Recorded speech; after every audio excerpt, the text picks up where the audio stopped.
Olá, muito boa noite. O meu nome é Alexandre Martins e hoje em 1080 segundos tenho um novo convidado. É a Maria do Carmo. Desde já quero-te agradecer por aceitar este desafio. Obrigada.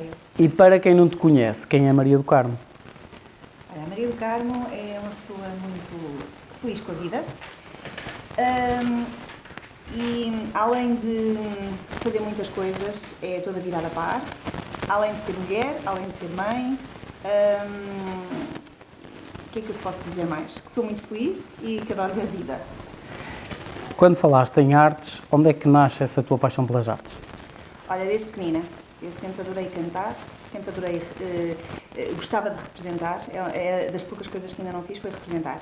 Já cantei, já apresentei, aliás é uma das coisas que eu faço neste momento, é a apresentação de eventos. Dedico-me também às causas sociais, pronto, e daí também que faço muitas apresentações de eventos para angariação de fundos para causas sociais. Aliás, até tenho uma associação, que depois podemos até falar daqui a pouco. Podes dizer o nome, aqui não há problemas. É a Associação de Apoio à Crise, Solidariedade com o Rosto.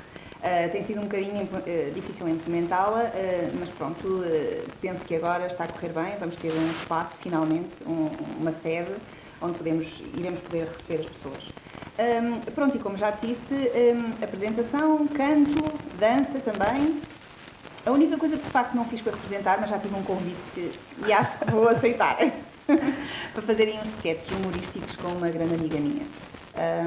E pronto, vou experimentar. O que é que te ligou a essa associação?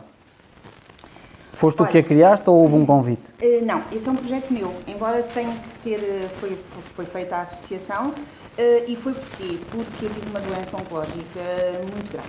Em 2010 apareceu os sintomas, em 2012 fui operada e foi mesmo um cancro na perna esquerda, e levou-me a querer fazer, entre outros problemas, que claro, advém quando uma pessoa tem um problema de saúde, vêm os problemas financeiros, vem uma série de cortes na nossa vida que acaba por nos prejudicar.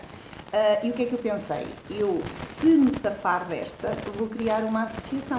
E aí vou criar uma associação que abranja e que ajude todo o tipo de pessoas. E aí chamar-lhe Associação de Apoio à Crise Solidariedade com o Rosto. E o objetivo foi exatamente qual? Associações há muitas. E isso era, eu depois tive imenso tempo em casa para ver, porque visualizei na internet e havia imensas associações. O que eu queria era uma coisa diferente. Era identificar uma família, ok, esta família precisa de ajuda financeira, a nível de doença, tudo, ok, vamos verificar o que é que a família precisa e vamos fazer um Extreme Makeover. O conceito do Extreme Makeover que existe nos Estados Unidos, que aqui ainda não existe, uma renovação total na vida dessa pessoa, que passa por ver o que é que ela necessita em termos financeiros, ver o que é que ela necessita em termos na sua casa, precisa de uma pintura, precisa de trabalho para se poder organizar, sustentar. Vamos ver, vamos contactar as empresas, vamos acionar todos os protocolos que seja possível realizar e depois vamos intervencionar. Pronto.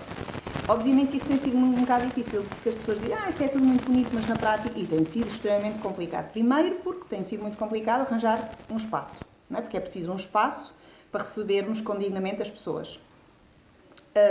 Finalmente conseguimos uma parceria que vai ser assinada agora, eu nem vou dizer com quem, porque até tenho receio, mas vai ser assinada agora em novembro, na Figueira da Foz.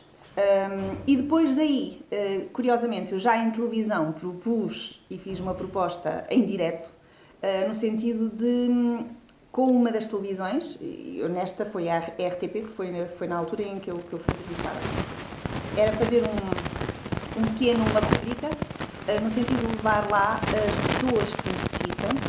Lá está a solidariedade com o rosto, portanto a pessoa dar a cara ou não, não é? Mas pelo menos a sua presença está lá. E depois todos os portugueses poderem ajudar e saberem para que é que estão a ajudar. Digamos assim, ok, nós vamos contribuir com 5, 10 euros, o que for necessário, vamos contribuir com bens essenciais, ok, mas sabemos para quem é que estamos a contribuir. É essa a base da associação. Tem sido extremamente complicado como eu já disse implementá-la, mas havemos conseguido. As pessoas, neste caso carenciadas, como é que elas lidam com essa situação da exposição? Qual é a tua Olha, percepção? é assim, nós temos ajudado poucos casos porque também não temos o nosso Facebook bloqueado, temos algumas confusões. Pronto, de maneira que estamos agora a criar um site e vamos reorganizar tudo e já ajudamos poucas, mas ajudamos. Curiosamente, essas pessoas que nós ajudamos e que estavam até no Facebook não tiveram problemas mesmo em dar a cara. Não têm problemas. As pessoas quando estão mesmo com problemas e a necessitar, não têm problemas nenhuns em dar a cara. Sim, eu fiz esta questão porque nós temos uma pessoa em comum que conhecemos, em que nós ajudamos num dos nossos jantares, e é uma pessoa com bastante talento, inclusive que ganhou um dos prémios, à custa de o pessoal ajudar ela a se inscrever nesse projeto. Exatamente. Por isso, a minha questão daí, é fácil para as pessoas se exporem, não é? Na maioria dos casos que eu tenho contactado, e foram para aí uns 4 ou 5 até agora, não tem sido difícil. Pronto, as pessoas não se importam de dar a cara, não se importam de mostrar, não se importam de ser fotografadas. E houve um dos casos até que nós propusemos ir à televisão e tentamos usar os nossos meios para levar. E uma das coisas que perguntamos foi, ok, pode ir à televisão, mas se não quiser dar a cara, pode ir com máscara. Não, nós damos a cara. Portanto, não têm problemas nenhuns. As pessoas, quando precisam, é o que eu costumo dizer, não têm problema. A pessoa já está tão fragilizada, tão necessitada, que ela dar a cara é bem diferente. Olha, vou-te lançar um desafio aqui em pleno 1080 segundos, que tem a ver com o teu projeto, porque se há coisa que a mim me marca e sempre me marcou, tem a ver com a fome das pessoas. Porque no passado também já aconteceu isso comigo, numa fase menos positiva, em que os negócios não correram bem, também soube o que era ir lá ao fundo e não ter nada para comer. Então vou-te lançar um desafio que tem a ver com o seguinte: fazermos um 1080 segundos live, em que tu vais arranjar um espaço, em que vais escolher 4 ou 5 pessoas à tua escolha, para fazermos esse 1080 segundos ao vivo, e todas as pessoas que querem assistir esse 1080 segundos ao vivo, vêm, e o único pagamento de entrada que tem que fazer é deixar algo de alimento para essas pessoas. Olha, isso é muito giro. Ou seja, o projeto é, nós não queremos dinheiro, as pessoas podem assistir. Eu vou dar uma sugestão, não só produtos alimentares, podem ser também coisas que as pessoas têm, brinquedos, roupas, acho que, não sei. Sim. Eu acho que foi como tu disseste, para fazer algo como os outros já fazem, esquece. Então, em vez de darem dinheiro, vamos organizar um dia, uma data, em que tenhamos 4 ou 5 convidados. Vai ser a primeira vez que vai-se fazer um 1080 segundos ao vivo e que outras pessoas podem assistir a esses 1080 segundos, ou seja, antecipados a toda a gente das saídas deles. Opa, até estou emocionada. E a saída, ou seja, a entrada dessas pessoas no 1080 segundos tem que oferecer alguma coisa para essas pessoas carenciadas, no teu caso, que tu já detectaste. Ou alimentos, ou coisas que não prestam lá em casa, tudo menos dinheiro. Já acho que Olha, interessante. Obrigada, muito obrigada. Isto não estava nada combinado. Já acho que faz todo sentido, porque já me tinha passado pela cabeça fazer a mesma coisa para escolas, em que existe crianças, há muitas crianças neste momento carenciadas. É uma coisa que me alucina muito e eu não sei como é que há tantas instituições que podem, instituições que adquirem géneros alimentícios, agora também não vou mencionar quais, mas há imensas, e não sei como é que não conseguem identificar essas crianças e ajudarem essas crianças a intervencionarem. A mim faz-me muita confusão, mas lá está.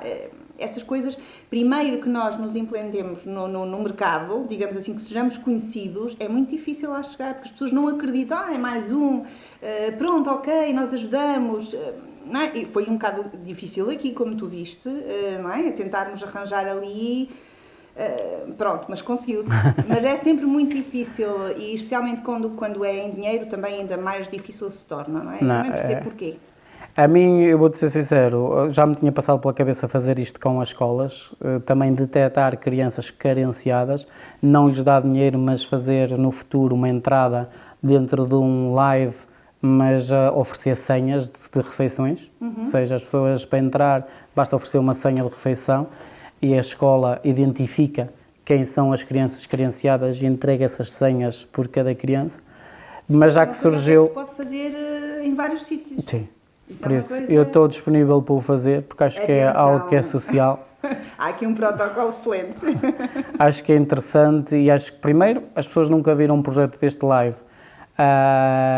Depois, acho que é mais pela base da causa em si, porque vai ajudar outras pessoas, quer as crianças que não têm uma refeição, quer essas pessoas que tu estás a identificar que não têm muitas coisas. E depois é assim, há muitas pessoas também que não vão pedir a entidades, a essas entidades que têm ali géneros alimentares, porque também têm muita vergonha.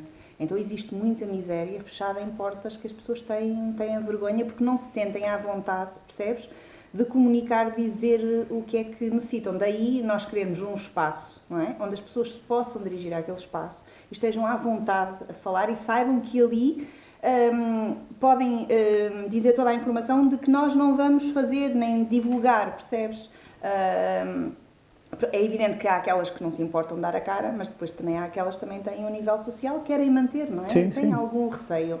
E pronto, e acho que há muita gente cada vez mais a necessitarem de ajuda. Aliás, as notícias dizem isso, não é? Cada vez mais crianças a chegarem com fome às escolas, e, enfim. Fica então a dica, neste caso o repto à Maria do Carmo, para arranjar um espaço em que a gente filme ao vivo, em que se arranje 4, 5 pessoas. Este projeto visa 18, 20 minutos por cada pessoa e as entradas para esse projeto é trazer algo para estas pessoas carenciadas. Quanto à continuação do nosso 1080 segundos, quando é que tu ganhas a paixão por a apresentação, neste caso, seres a comunicadora de eventos e estares com uma plateia à tua frente e a comunicar muitas vezes para milhares de pessoas? Olha, isto surgiu, não é de agora. Eu, quando tinha 20 anos, fui convidada para integrar um grupo de fados. Curiosamente, neste sítio, cheguei a cantar muitas vezes como fadista. Só que, entretanto, eu achava, e já na altura entendia, de que para haver um espetáculo, e estamos a falar há 22 anos, 23 anos atrás, deveria haver um apresentador que apresentasse, conduzisse o espetáculo. Então, como não havia, e na altura nós éramos 4 fadistas e 2 guitarristas, então eu assumi-me na altura, com 20 anos, 19 anos, assumi-me como, portanto, a apresentadora e depois cantora também.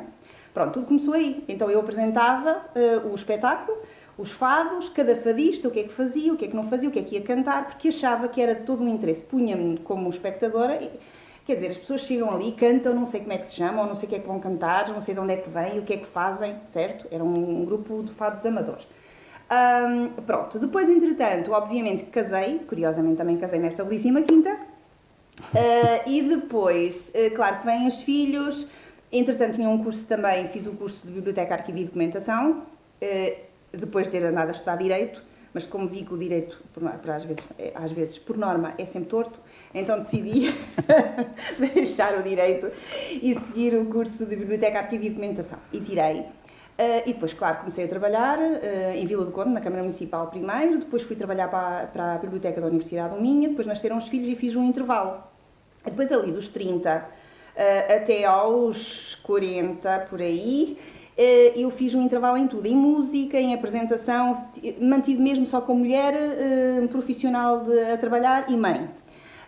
Pronto, depois, quando eu tive esta doença, foi aí que tudo surgiu, porque eu deixei de trabalhar, porque entretanto, pronto, tive que deixar de trabalhar por motivos profissionais do meu marido, porque ele veio destacado para cá, e portanto eu tive que vir também, abri uma empresa de formação, mas a empresa de formação também estava a correr bem. Quando eu fiquei doente, tive que encerrar, portanto fiquei em casa.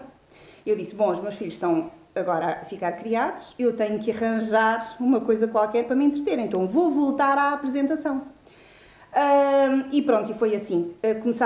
Eu comecei aqui com a Câmara Municipal, portanto, a fazer eventos, organizar um evento anual que eu tenho, que é o MPM, Música na Praia de Mira, onde lá está a parte solidária a bater, sabes? Onde convido os artistas menos conhecidos, na área da dança, da voz e dos grupos, e então vêm atuar à Praia de Mira.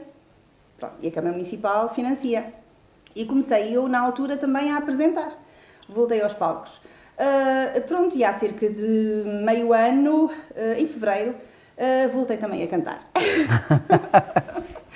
Porque eu aprendi, Alexandre, que a vida são 2 dias. E nós temos que aprender. A idade não está... A idade está na cabeça. E pronto, eu tenho um pai com 80 anos que para ele é como que tenha 40. Portanto, nós temos que... A vida são 2 dias e eu costumo dizer que metade de um já passou. Portanto, nós temos que aproveitar. E, portanto, se nós gostamos, ok, eu tenho mais de 40 e qual é o problema? Se eu me sinto bem comigo e se eu tenho muito para dar, siga em frente. Então, há um ano fui fazer um curso de apresentadores de televisão e depois em fevereiro fui convidada a integrar um grupo, não de fado, mas um grupo de música. Somos a Banda Boémia, somos uns boémios, é tudo na faixa dos 40 até aos 60 anos. Pronto, encontramos-nos, temos uma paixão pela música e pronto, e foi assim que surgiu. Portanto, no fundo, desde os 19 anos, que a apresentação sempre esteve cá, sempre esteve aqui. Depois, claro, é óbvio que uma pessoa quando casa, quando tem filhos, pensa primeiro na família. Isto é mesmo assim, não é? Porque o meu grande sonho era televisão, pronto, ser uma comunicadora da televisão. Mas nunca se sabe o dia da manhã. Se tivesses que destacar uma delas todas, qual seria a principal? Olha, neste momento é mesmo a apresentação, eu adoro, aliás, como tu, adoro comunicar. Pronto, e acho que tenho, sempre desde pequenina, sempre fui muito comunicadora. Pronto, e depois este bichinho ficou-me desde os 19. E agora, como fiz o curso e como estou cada vez mais, percebes, ativa, e pronto, e as pessoas começam-me a conhecer, eu faço muitas apresentações no Casino Figueiro, depois a Associação das Coletividades da Figueira também me convidou para integrar ser uma das apresentadoras. Portanto, isto cada vez aguça mais o apetite. É como tu nos 1080 segundos, não é? Quanto mais se faz, mais se gosta. E depois é o conviver, conhecer pessoas, e depois temos às vezes, somos surpreendidos de uma forma, às vezes menos agradável, mas na maioria das vezes somos agradavelmente surpreendidos. E acho que isso é extremamente importante. Falaste do teu cancro, o que é que isso te ensinou? Ensinou-me exatamente aquilo que eu te disse há bocado. A vida são 2 dias e metade de um já passou.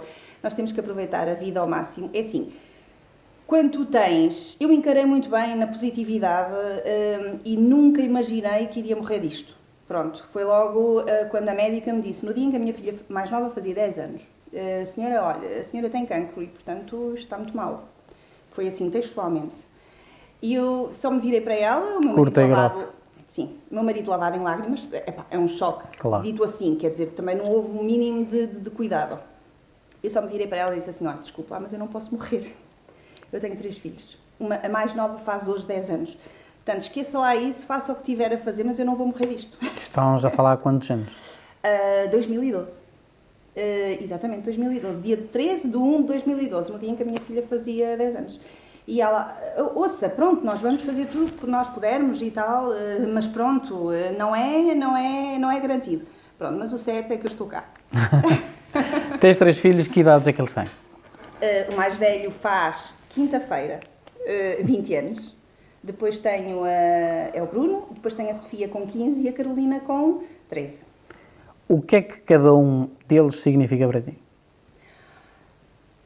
São a minha vida. Eu acho que nós pais, quando somos pais verdadeiros, os nossos filhos são o nosso mundo. Eu não sei muito bem explicar os sentimentos, mas são a nossa continuidade, são pedaços de nós. Eu costumo dizer que são pedaços de nós que nós deixamos cá, um dia que partirmos, ficam cá pedaços de nós. Vêm os filhos, vêm os netos.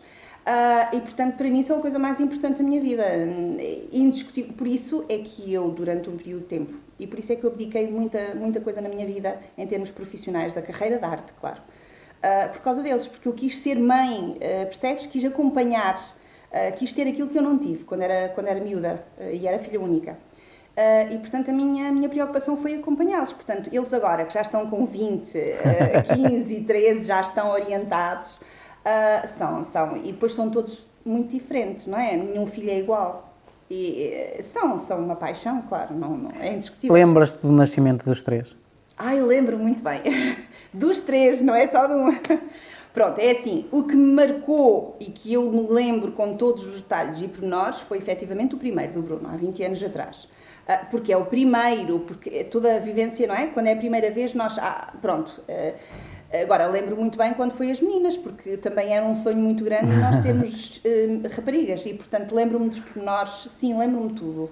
Foram, para mim, foram os 3 dias mais felizes da minha vida. Quando te colocaram ao colo, o que é que tu sentiste? Tu fazes-me perguntas difíceis. Ai, é indescritível. Era um pedaço de mim que estava ali e eu não sabia como é que tinha feito uma coisa tão perfeita. Sabes o que é? Aquela sensação de, meu Deus, isto é mesmo meu, como é que eu fiz isto tão perfeito? E depois é aquele sentimento de, ok, tu tens aqui um filho nos teus braços e agora... Responsabilidade. A responsabilidade é dobrar e depois começa a duplicar e depois começa a triplicar. E hoje é uma responsabilidade. Eu acho mesmo que o meu filho agora namora, pois provavelmente qualquer dia vai casar e ter filhos, mas eu acho que vou sempre ser uma mãe galinha. Eu ainda hoje digo ao meu filho, bebezinho, oh meu querido, ele às vezes, oh mãe, eu já tenho 20 anos, mas é sempre, eu acho que eles, pelo menos para mim, vão ser sempre bebés. Se tivesses que arranjar uma palavra para o teu filho mais velho, qual era? Não sei, ele é muito... Não sei, uma palavra é muito difícil. Tu fazes perguntas difíceis. Por isso mesmo. Não, o Bruno, uma palavra eu não consigo. Eu consigo em 2 ou 3. O Bruno é altamente inteligente, tem uma capacidade de humor absolutamente fora de série e depois tem uma capacidade humana indescritível. Eu sou, de facto, muito humana e adoro as causas sociais. Tenho pena de não me sair o Euromilhões porque eu acho que ia ajudar imensa gente. Mas como, pronto, nós arranjamos formas de ajudar. Mas o Bruno é de facto uma pessoa que dá tudo, se for preciso, em função dos outros. E isso é muito especial. Se calhar no futuro, eu estou farta de lhe dizer, às vezes isto tem 2 vertentes, não é? Pode ser muito bom, também pode ser muito mau. Portanto, há que arranjar ali um meio termo. Mas eu acho que ele vai lá conseguir chegar. Eu ainda tenho 20 anos também. A tua filha do meio, se tivesses que arranjar uma palavra, qual seria? A Sofia é uma grande artista. A sério. É uma explosiva, percebes? Quando as coisas não lhe correm bem... sai a toda a gente da frente porque é um murré a pontapé, ela resolve tudo. Pronto, é filha de uma mulher do Norte, não é? E também tem ali um bocadinho, mas é muito emotiva e é um excelente coração também. Eu, por exemplo, não posso brincar, às vezes eu brinco, tenho assim aquelas brincadeiras com pessoas, aquelas brincadeiras que nós não devemos ter, ou às vezes relativamente à raça da pessoa, ou não sei o quê, brinco um bocado com isso. Não, é mesmo brincar, não é? E ela repreende-me logo. Mãe, por amor de Deus, tu então és humana ou não és humana? E eu, é verdade, filha, é verdade. É muito emotiva, mas muito racional também. Tem muitos objetivos muito bem definidos na cabeça dela. Quer ser cantora e dançarina, bailarina. E é isso que ela quer fazer da vida dela. E já tem, desde pequenina, uma coisa que me assusta, que é um objetivo definido, que é ir viver para Londres. E disso não abdica. Portanto, eu acho que a minha filha vai mesmo embora. Tem as ideias muito... E é extremamente responsável. A Carolina, é o que me vais perguntar, não é? Por acaso não. Não? Não. Por acaso é. A mais nova, qual era a palavra que tu arranjavas a Carolina para é definir? uma fiteira. É uma fiteira. Uma fiteira. Mas, curiosamente, é assim, é uma fiteira, dá-nos a volta como a pinta dos diabos. Tem um QI elevadíssimo, de 160, acho que é assim que se define o QI. Portanto, tem um QI bom, só que é muito preguiçosa na escola, porque de tão inteligente que é, às vezes a escola também tem esse problema, não é? Os miúdos, às vezes, quanto mais inteligentes são, menos capacidade têm para este tipo de ensino. Mas os três... E depois, claro, é fiteira porque às vezes eu pergunto-lhe pelas responsabilidades e quero incutir-lhe responsabilidades e ela, pronto, tem aquele ar de anjinho, percebes? Pronto.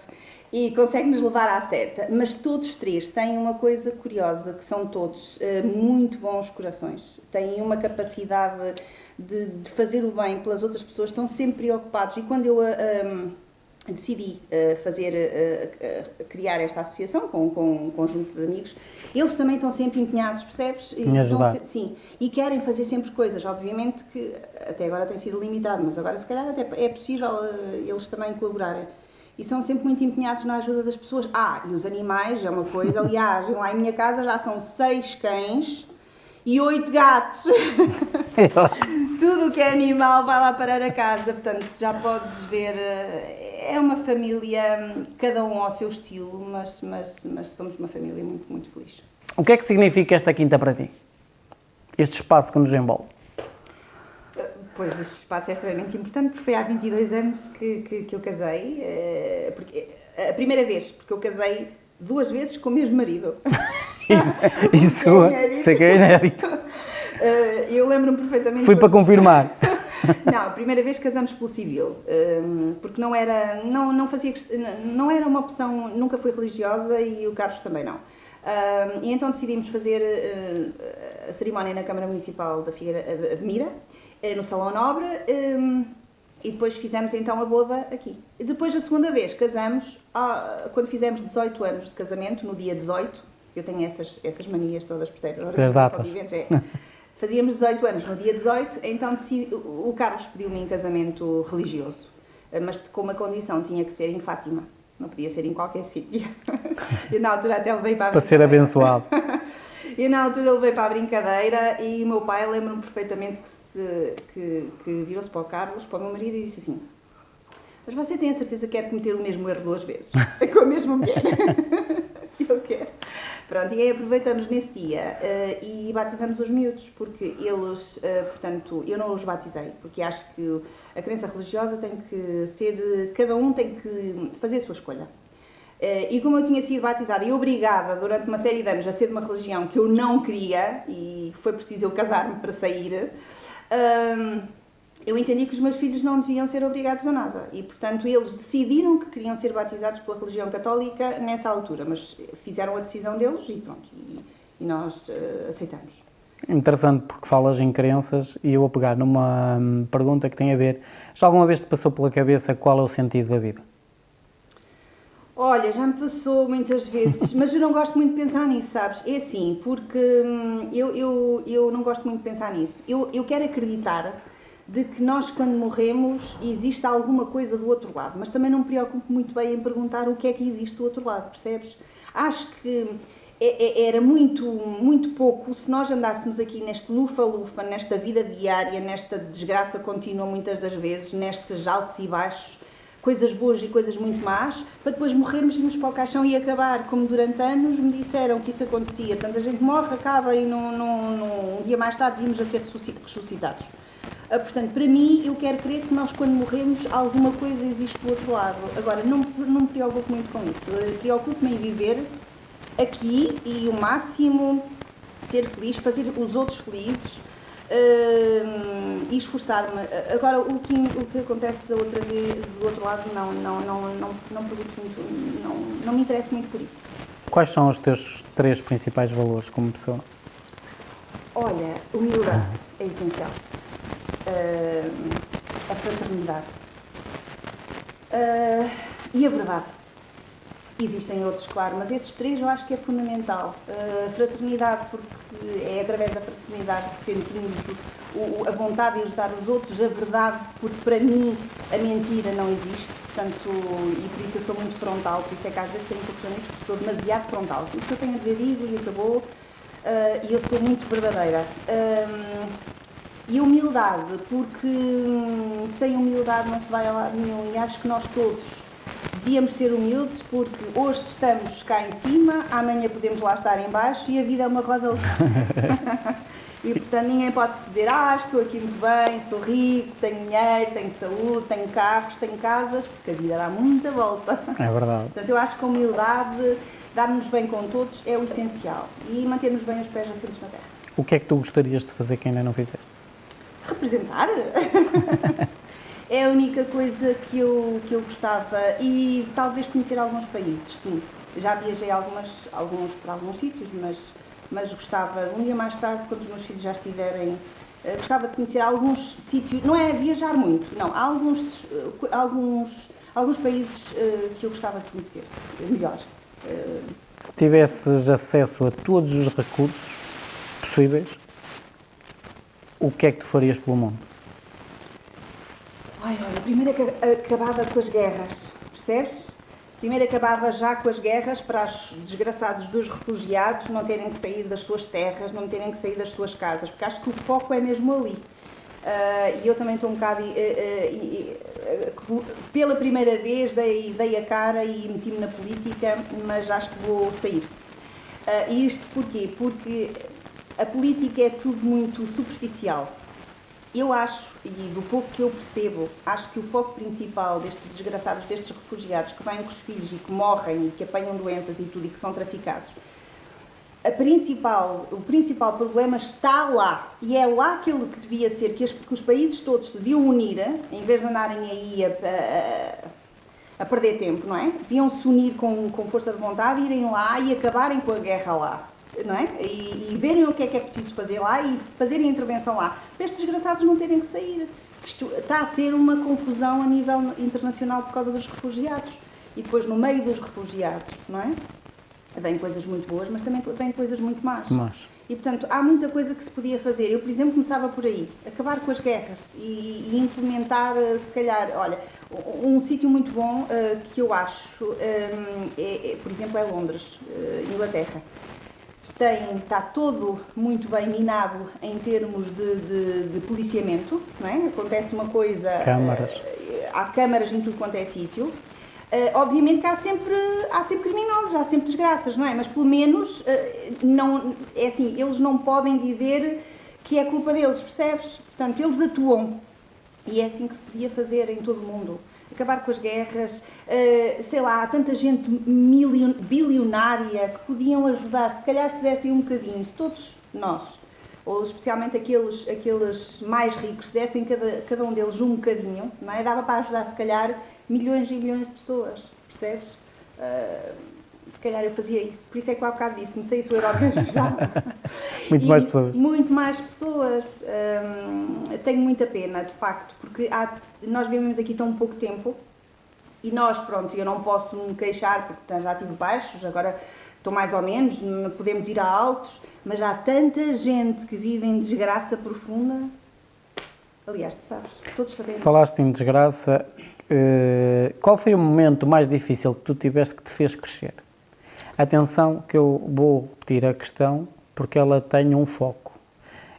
Qual foi o momento mais difícil que tu tiveste que te fez crescer? E o foco desta questão eu não fiquei lá. Ou seja, muitas vezes eu dei um passo atrás para dar dois à frente. Tá? Este objetivo desta questão é superação e não tipo expor a pessoa. Está bem? Há dois focos extremamente importantes. Primeiro foi a doença. Foi de facto a doença que me deu fez-me uma grande mudança em todos os níveis, percebes? Até como eu encarava as pessoas. Acho que quando nós temos uma doença, tudo muda.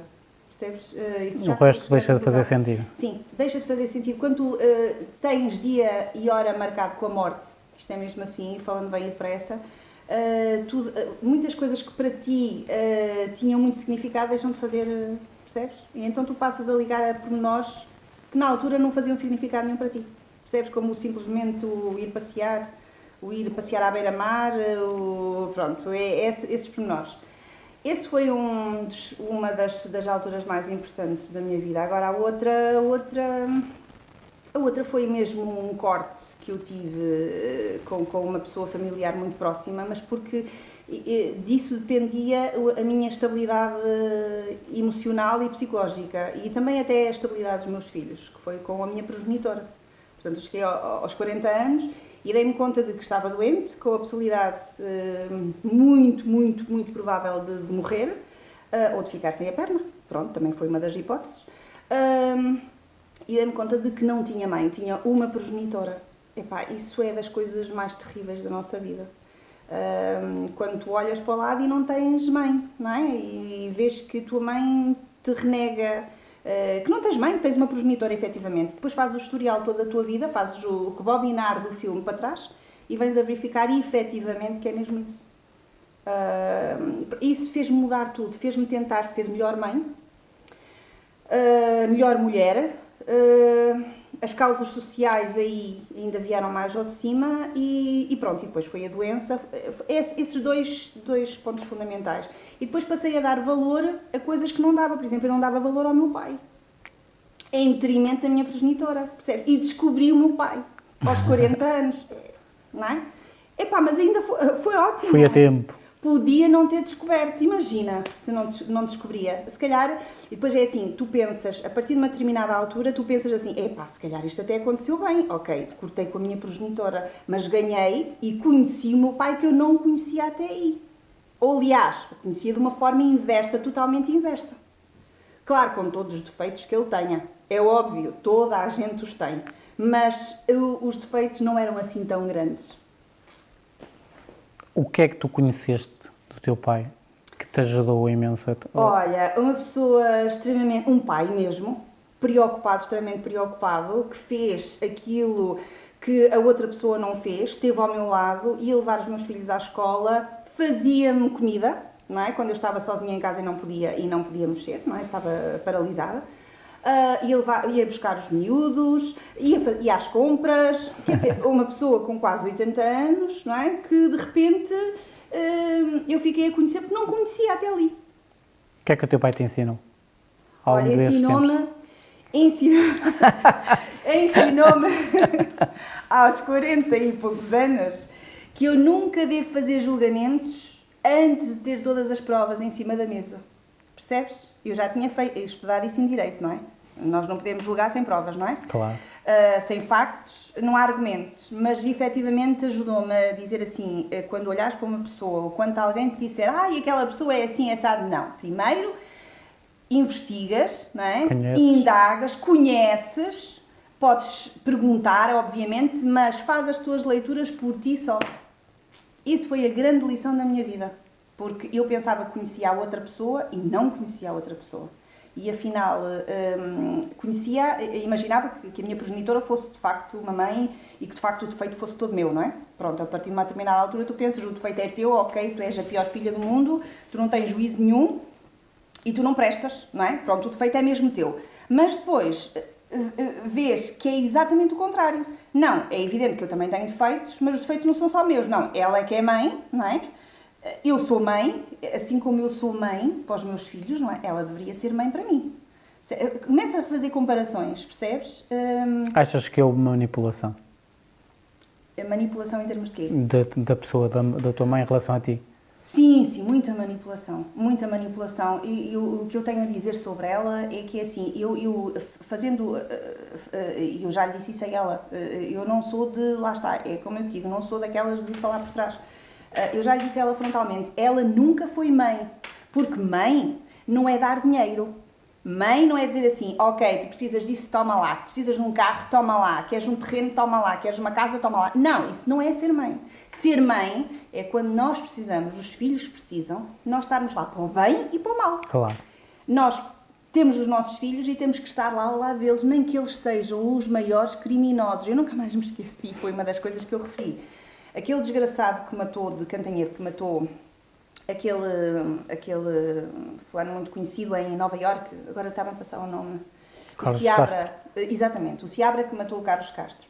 É evidente que aquilo foi um crime sórdido, uma coisa, não é? Mas a mãe o que é que fez? A mãe do Seabra abdicou tudo da sua vida profissional e está onde? Nos Estados Unidos, ao lado do filho. Embora o filho tenha cometido um dos maiores, mais horrendos crimes. É assim que eu vejo uma mãe. Eu, se os meus filhos o fizessem, eu faria exatamente a mesma coisa. Certo? Senão não os tinha. Agora, é assim, tu quando quando estás aflito, a quem é que tu recorres? O teu pai ou a tua mãe. É lei natural. As pessoas mais chegadas. As pessoas mais chegadas. E de repente eu não pude contar com isso. E isso foi um grande choque. Se tivesses que arranjar uma palavra para o teu pai, qual seria? É um Oscar, é um orgulho. É um orgulho. Com 80 anos, tirar o 12º ano, manter-se ativo, dar a sua caminhada a pé, ter as suas namoradas. Com 80 anos é obra. Desculpa, não é fácil, com 80 anos ter namoradas. E com um aspecto altamente jovem, não é para todos. E para o teu marido? O meu marido é o meu herói. Não, o meu marido é muito especial. O Carlos é muito especial. Pronto, é o homem por quem eu me apaixonei. Eu tinha 17 anos. Eu tinha 17 anos quando me apaixonei por aquele homem. Portanto, já lá vão muitos anos. Já lá vão quase 30 anos, é muito tempo. Esperei 5 anos por ele. Não, e é de facto o grande homem da minha vida. Foi ele que me deu os 3 filhos, foi ele que me esteve comigo sempre nas horas mais difíceis da minha vida. E eu também estou lá sempre para ele, mas acho que o casamento é mesmo assim, é quando nós damos, um de nós dá sempre ao outro, portanto sem estarmos a pôr na balança quem é que dá mais. O Carlos é de facto o meu herói, está sempre ao meu lado e é uma pessoa muito especial, tem sempre uma palavra de amizade, uma palavra de calma no momento certo, é muito especial. Como ser humano, como solidário também, e como marido e como pai, não tenho palavras. Obrigado. Foram 1080 segundos com a Maria do Carmo. Antes de mais, eu vou relembrar que ao longo destes 1080 segundos nós falamos do primeiro 1080 segundos live, ou seja, ao vivo, em que vamos arranjar 4 ou 5 pessoas diferentes para registar este momento como gravamos hoje com a Maria do Carmo, mas que terá acesso a outras pessoas poderem ver esse vídeo registado em loco, no local, e para entrar para esse evento a única coisa que têm que fazer, ou o único pagamento que têm que fazer não é em dinheiro, mas ou em comida ou em bens para pessoas referenciadas com dificuldades na causa da Maria do Carmo. Eu sabia que voltar aqui à Quinta da Lagoa ia dar certo. Isto não estava programado. Obrigada, Alexandra. Para mim é super importante, para a associação será, e sobretudo para aquelas pessoas que precisam, será extremamente importante. Obrigada. Foram 1080 segundos com a Maria do Carmo. Se quiserem colocar alguma questão à Maria do Carmo é muito simples. Basta enviar um e-mail para esc@1080segundos.com. Irei direcionar esse e-mail à Maria do Carmo e será ela a própria a responder às vossas questões. A ti, Maria do Carmo, só tenho a agradecer. Eu é que agradeço. Por estes 1080 segundos. Obrigada. Assim, gostaria que comentasse, partilhasse e desse feedback sobre estes vídeos, porque quando o está a fazer, automaticamente está a dar sinal aos canais de distribuição que o conteúdo que aqui se fala é interessante e que outras pessoas devem ter acesso ao mesmo. Obrigado e até um próximo 1080 segundos com um novo convidado. Obrigada.